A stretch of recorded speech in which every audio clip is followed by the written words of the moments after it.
Hello and welcome to The Hero Spouse. I'm Kendra Ruth, here to answer one of your questions about marriage and midlife crisis. Today we have an anonymous female left behind and forward moving spouse. Her bomb drop is April 10th of 2022 and a date of marriage of 2018. She has a boomerang who she thinks is becoming a low-energy wallower. She says, my bomb drop was in April 2022, which is just a few months ago. He stated that he had an emotional affair and wanted an open marriage.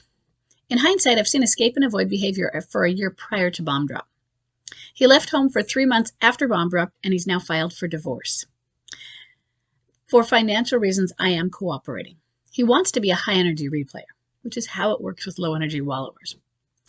But from what I'm seeing, but who knows, he could have a whole secret life, he's slowly becoming a low-energy wallower. He keeps stating that he doesn't know who he is anymore.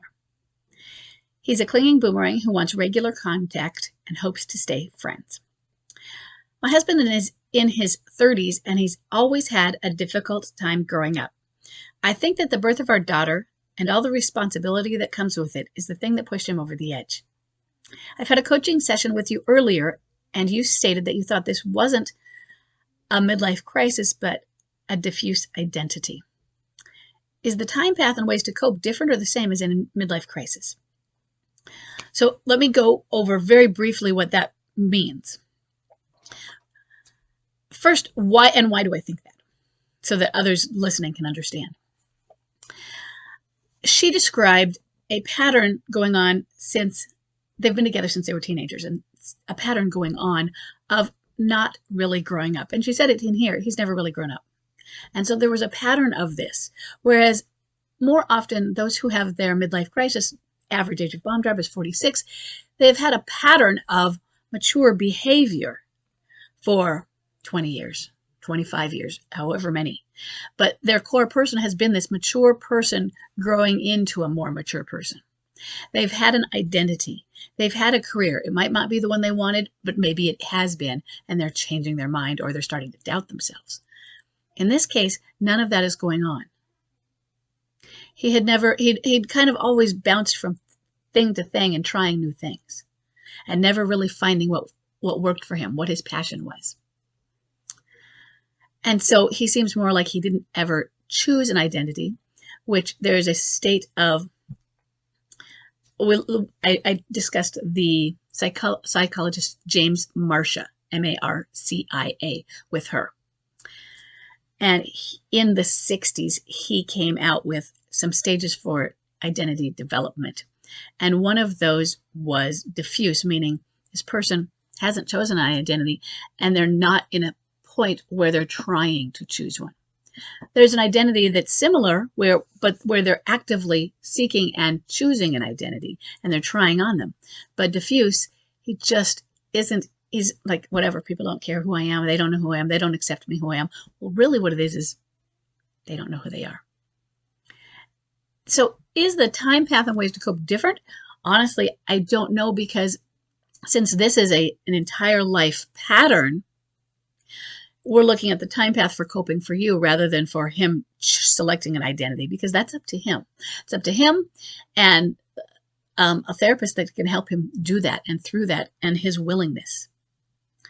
So your time path for coping is personal to you. And when we spoke, you were very well stated. You spoke well, you were calm, and your boundaries were top notch while still being loving. So I see your time path for coping as a healthy path toward healing.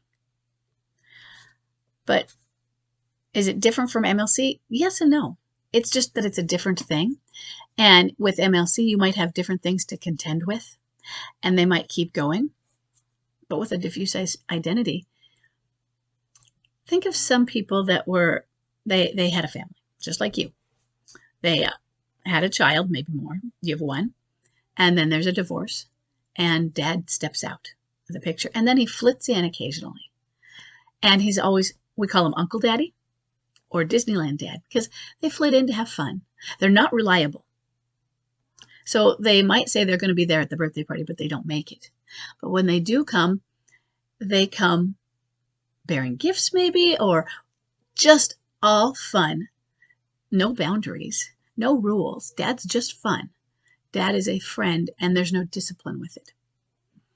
Now, I don't know if those individuals who do that are themselves diffuse, but that does seem a quality of somebody who would have a diffuse identity. They flit in and out, but they can't ever have anything substantial. So the time path isn't really about that. It's about what you need to do to cope and heal. And I'm more concerned that you're talking about the time path for what it takes to get him to where he needs to be. But since he's never been there, it's up in the air. And I know that you and I will talk about this later as well. But I want others to understand about some of this diffuse identity stuff. So I may create more later for to be included in my membership, which is upcoming something. But we'll just have to see, because I'm only thinking of this as an idea right now. Because understanding the stages to identity development is an important thing for understanding MLC. So I hope this was still helpful for you, and I will see everybody in the next question.